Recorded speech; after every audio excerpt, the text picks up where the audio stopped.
Hello everyone, welcome back to my YouTube channel. आज हम बात करने वाले हैं फ़्रांस का स्टडी वीज़ा लेने की पूरी प्रोसेस के बारे में।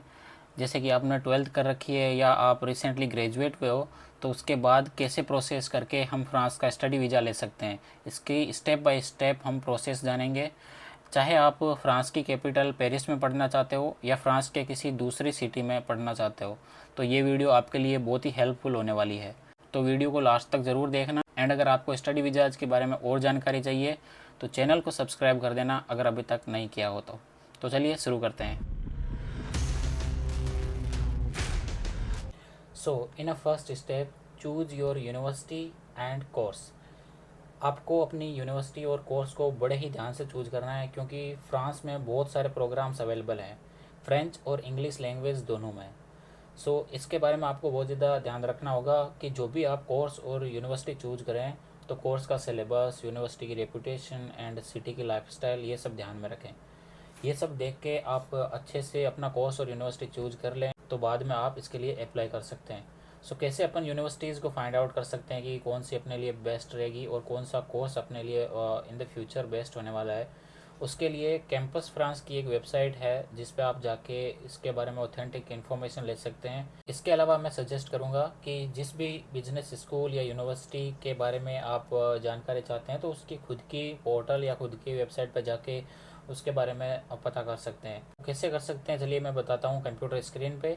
उसके बाद आगे के स्टेप्स फॉलो करेंगे। ये सबसे पहले हम चलेंगे गूगल पे और यहाँ पे हम सर्च करेंगे top business school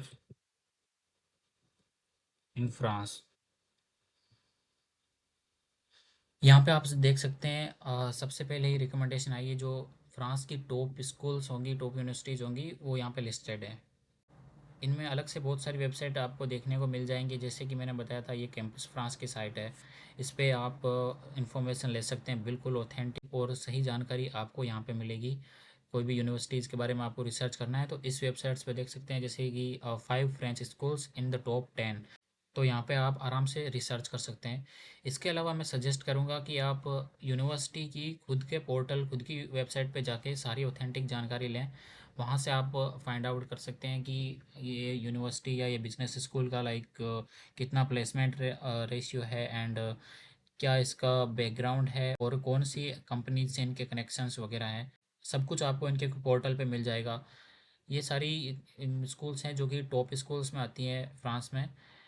for example मैं मेरे बिजनेस स्कूल की बात करूँ तो मॉन्पेलियर बिजनेस स्कूल, ये मेरा स्कूल है। ये आप इसका यहाँ पे बैकग्राउंड देख सकते हैं, founded in 1897 by the chamber of commerce and industry of मोपेलिया। ये सब यहाँ पे और उसकी रैंकिंग वगैरह की, स्कूल की फ्रांस में क्या रैंकिंग है, वर्ल्ड में क्या रैंकिंग है। अब इस कॉलेज की खुद की वेबसाइट पे अपन जाकर चेक करेंगे कि क्या इन्फॉर्मेशन अपने को मिलती है। तो यहाँ पे आप देख सकते हैं मोंपेलियर बिजनेस स्कूल, यहाँ आपका उसका खुद की वेबसाइट है ये बिजनेस स्कूल की। यहाँ पे रिसर्च कर सकते हैं अपन सबसे पहले ये कौन से प्रोग्राम्स प्रोवाइड करती है। For the undergraduates bachelor programs, आप अगर बैचलर करने के लिए आ रहे हैं तो इसमें फाइंड आउट कर सकते हैं। एंड मास्टर्स करने के लिए आ रहे हैं तो ये मास्टर्स की सारे प्रोग्राम्स यहाँ पे अवेलेबल हैं। तो यहाँ पे अगर मैं मेरे कोर्स की बात करूँ, आपको एग्जांपल के लिए बताता हूँ, तो MSc big data and artificial intelligence for business, suppose अपन ये कोर्स चूज करते हैं। तो इस प्रोग्राम का ओवरव्यू, ये क्या है प्रोग्राम, क्या इसका फ्यूचर है, और कौन से बेनिफिट्स अपन को मिल सकते हैं इस कोर्स को चूज करके। Objectives and career, you can be A data scientist, digital transformation executive manager और बिग डेटा एक्सपर्ट। ये सारा कुछ आप इसमें स्पेशलाइज हो सकते हैं। यहाँ पे बताया गया है कि 1 year MSc and 2 years MSc. अगर आपकी बैचलर डिग्री 3 साल की है तो आपको 2 ईयर ऑफ एमएससी चूज करना पड़ेगा।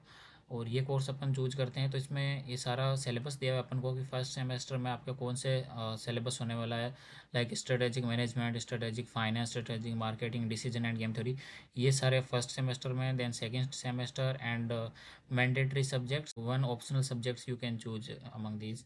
और इसके अलावा और भी इन्फॉर्मेशन आपको चाहिए इस कोर्स के बारे में, तो आप यहाँ कॉन्टैक्ट अस पे जाके यहाँ की आपको ईमेल आईडीज़ वगैरह मिल जाएंगी इनकी, जहाँ पे आप अपने सारे डाउट्स पूछ सकते हैं। और आप यहीं पे ऑनलाइन एप्लीकेशन पे जाके यहाँ पे अपने कोर्स के लिए अप्लाई कर सकते हैं, जिसमें आपको सारी ये डिटेल्स फिल आउट करनी पड़ेगी। इसके अलावा यूनिवर्सिटी का कैंपस देखना हो आपको कि कैसा कैंपस है और लाइफस्टाइल, सिटी लाइफस्टाइल कैसी है। सो ये सब आप इसमें एक्सेस कर सकते हैं इन पोर्टल्स में। लाइक फैकल्टी एंड रिसर्च के बारे में इंफॉर्मेशन चाहिए तो वो आप फाइंड आउट कर सकते हैं। ये सब सारी यूनिवर्सिटीज़ के लिए पोर्टल एक सा ही होता है जिस पे आप ऐसे सब कुछ इन्फॉर्मेशन कलेक्ट करके अगर आप अप्लाई करना चाहें तो खुद से अप्लाई कर सकते हैं यूनिवर्सिटी के पोर्टल पे ही। सो इन नेक्स्ट स्टेप आपने कोर्स चूज कर लिया, अपनी यूनिवर्सिटी चूज कर ली, और तो आप उस पोर्टल की हेल्प से ऑनलाइन एप्लीकेशन दे सकते हैं, अपना एप्लीकेशन सबमिट कर सकते हैं। उसके बाद यूनिवर्सिटी से आपको इंटरव्यू कॉल आएगा। अगर आपके एप्लीकेशन सब कुछ सही रहा तो आपको इंटरव्यू कॉल आएगा, यूनिवर्सिटी के द्वारा आपका इंटरव्यू लिया जाएगा, जो कि ऑफ कोर्स ऑनलाइन होने वाला है। तो उसके लिए आपको क्या क्वेश्चंस पूछे जाएंगे इंटरव्यू में, तो वो बेसिकली आपकी नॉर्मल इन्फॉर्मेशन लेना चाहते हैं, लाइक आप का एकेडमिक बैकग्राउंड क्या है, आपने ये यूनिवर्सिटी और ये पर्टिकुलर कोर्स क्यों चूज़ किया, या इस कोर्स से आपको फ्यूचर में क्या बेनिफिट होने वाला है in terms of your future goals. And इसके अलावा आपकी फाइनेंशियल सिचुएशन क्या है, आप लिविंग एक्सपेंसेस प्लस यूनिवर्सिटी की ट्यूशन फ़ी अफोर्ड कर सकते हैं या नहीं, ये सारा कुछ यूनिवर्सिटी इंटरव्यू में पूछा जाएगा। The next step is getting your offer letter. अगर आपने यूनिवर्सिटी इंटरव्यू क्लियर कर लिया, आपका एप्लीकेशन सब सही है, तो यूनिवर्सिटी की तरफ से आपको एक ऑफ़र लेटर इशू किया जाएगा। ये लेटर आपके लिए बहुत ही इंपॉर्टेंट होने वाला है for further procedures, like visa process के लिए आपको एवरी स्टेप इसकी रिक्वायरमेंट होगी। So offer letter is the most required document for the procedure of student visa. So moving to the next step, आपको अपनी फाइनेंशियल स्टेबिलिटी या अपना finance show करना होगा फ्रेंच गवर्नमेंट को कि आप जिस भी यूनिवर्सिटी में या फिर कॉलेज में जा रहे हैं तो उसकी ट्यूशन फ़ी आप पे कर सकते हैं या नहीं, और वहाँ के लिविंग एक्सपेंसेज आप आराम से अफोर्ड कर सकते हैं या नहीं। उसके लिए आपको per month I think 700 to 800 euros का एक्सपेंस है जितना आपके सेविंग अकाउंट में स्टेटमेंट में शो करना होता है। तो आपके पास अगर इनफ फंड है तो आप उसका स्टेटमेंट दिखा सकते हैं, वो आपको वीज़ा प्रोसीजर के लिए ऑनलाइन अपलोड करना होता है। अदरवाइज आप अगर एजुकेशन लोन के लिए जाते हैं, जो कि मोस्ट ऑफ द स्टूडेंट करते हैं, तो उसके लिए भी आपको एजुकेशन लोन के लिए बैंक के थ्रू अप्लाई करना होगा। फिर बैंक आपको लोन सैंक्शन करवाता है, जितनी आपकी ट्यूशन फ़ी होती है उतना आपको लगभग उससे ज़्यादा ही लोन सैंक्शन हो जाता है, तो वो आप डिस्ट्रीब्यूट करवा के भी शो करवा सकते हैं। एजुकेशन लोन के लिए कैसे अप्लाई करें और ये कितना टाइम लेता है और क्या डॉक्यूमेंट्स रिक्वायर्ड होंगे, ये सब इंफॉर्मेशन के लिए एक सेपरेट वीडियो बनाऊंगा। अगर आपको इससे रिलेटेड इन्फॉर्मेशन चाहिए तो आप मेरे को डीएम करना, मैं आपको फुल इन्फॉर्मेशन दूंगा। अपने सारे डॉक्यूमेंट्स रेडी होने के बाद हम करेंगे अपना मेन स्टेप कंप्लीट, जो कि है apply for student visa.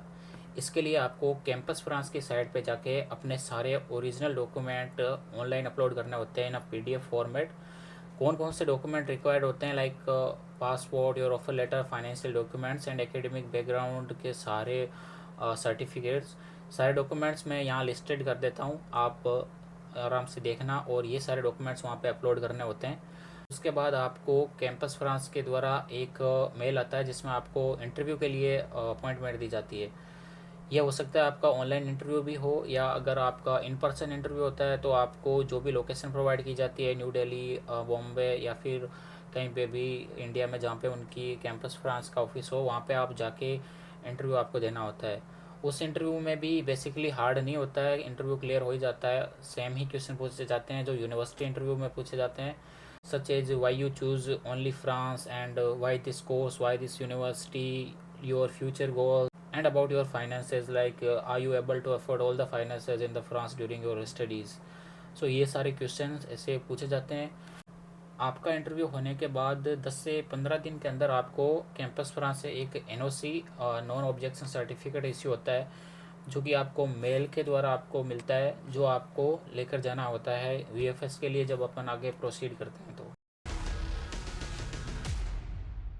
So for the final step, we have to go to VFS for our biometrics and all the original documents submission। जो भी डॉक्यूमेंट्स अपन ने कैंपस फ्रांस के लिए ऑनलाइन सबमिट किए थे, वो सारे ओरिजिनल डॉक्यूमेंट्स अपने को लेके जाने होते हैं वीएफएस ऑफिस।